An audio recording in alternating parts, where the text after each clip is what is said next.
बेटी एक बार चल के लड़के को देख तो लो। मेरा दावा है कि लड़का तुम्हें बहुत पसंद आएगा। बाला बहुत अच्छा लड़का है। हाँ हाँ बेटी, हम लोग तुम्हारे दुश्मन तो नहीं है। किसी अच्छे लड़के से ही तुम्हारी शादी करवाएंगे ना। आखिर तू हमारी इकलौती बेटी है। अच्छा ठीक है माँ, अब ज़्यादा भावुकतापूर्ण शब्दों का इस्तेमाल ना करो। मैं चलने के लिए तैयार हूँ। चलो फिर, बिना देर के हम सब चलते हैं। सभी बाला के घर पहुंचते हैं। अरे क्या बात है बहन जी, अभी तक आपका बेटा नहीं आया? जी बस आता ही होगा। तभी वहां बाला आता है। लो जी, आ गया मेरा बेटा।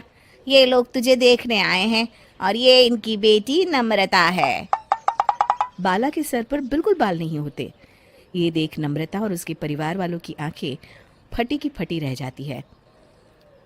ये तो टकला है। हे भगवान, माँ पिताजी, आप दोनों एक टकले से मेरी शादी करवाने वाले थे। अरे ये तो पूरा उजड़ा चमन है। देखो बेटी, इस तरह किसी का मजाक उड़ाना गलत है। किसी के बारे में इस तरह की बातें नहीं करते। बालों का क्या है, वो तो आते जाते रहते हैं। लड़का टकला है तो क्या हुआ, इंजीनियर है, अच्छा खासा कमाता है। आप चुप रहिए जी। इसकी तरफदारी इसलिए कर रहे हैं क्योंकि आपके भी सर पर बाल नहीं है। मैंने तो आपसे शादी कर ली, मगर मैं अपनी बेटी की शादी एक टकले से बिल्कुल नहीं करवाऊंगी। अरे ये क्या, कब से आप लोगों ने टकला टकला लगा रखा है? और माफ करना, तुम भी कोई हूर की परी नहीं हो। तुम लोग मेरे घर में आकर मेरी ही बेइज्जती कर रहे हो। निकल जाओ यहाँ से। हाँ हाँ तो जा रहे हैं ना, हमें भी यहाँ रुकने का कोई शौक नहीं है। नम्रता और उसके परिवार वाले उठकर वहां से जाने लगते हैं। तभी नम्रता का छोटा भाई जाते जाते कहता है, टकला, तेरा बाप टकला। और इस तरह बाला का रिश्ता टूट जाता है। फिर एक दिन सड़क के किनारे एक आदमी घूम घूम कर कंधी बेच रहा होता है।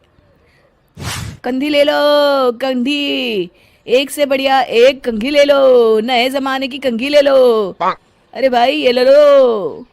घूमते घूमते वो बाला के पास पहुंच जाता है। अरे भाई साहब, कंधी लोगे क्या? ये लो। तभी उसकी नजर बाला के सर के ऊपर पड़ती है। अरे माफ करना भाई साहब, आप इसे लेकर क्या करोगे?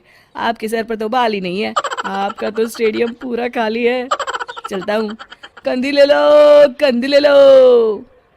कंधी वाले की बातें सुनकर बाला को बुरा लगता है। उस समय बाला को ऐसा महसूस होता है कि उसके लिए दुनिया में सबसे कीमती कोई चीज़ अगर है तो वो सिर्फ बाल है। बाला सड़क पर चलते हुए लोगों के बाल बड़े गौर से देखता है। चलते चलते बाला एक मंदिर के पास पहुंच जाता है। हे भगवान, तुमने ये मेरे साथ क्या किया? थोड़े से बाल अगर मुझे दे देते तो तुम्हारा क्या चला जाता? सारी दुनिया मेरा मजाक उड़ाती है। अरे भाई, आज पहला इंसान देख रहा हूँ जो मंदिर आकर भगवान से अपने लिए बाल मांग रहा है। बेटा, भगवान ने तुम्हें सब कुछ तो दिया है। अच्छी सेहत है, अच्छी नौकरी है। लगता है तुम्हारी तबीयत ठीक नहीं है। घर जाओ, सब ठीक हो जाएगा। बाला वहाँ से चला जाता है। घर पहुंचकर बाला खाना खाता है और अपने कमरे में सोने के लिए चला जाता है। फिर सुबह जब बाला सोकर उठता है तो आईने के सामने अपने आप को देखकर हैरान हो जाता है। बाला के सर पर एकदम घने बाल आ जाते हैं। बाला खुशी से झूम उठता है। अरे ये तो चमत्कार हो गया, मेरे सर पर बाल आ गए। लेकिन ये हुआ कैसे? दोस्तों, अगर आप इस कहानी का दूसरा भाग देखना चाहते हैं तो हमें कमेंट करके ज़रूर बताएं।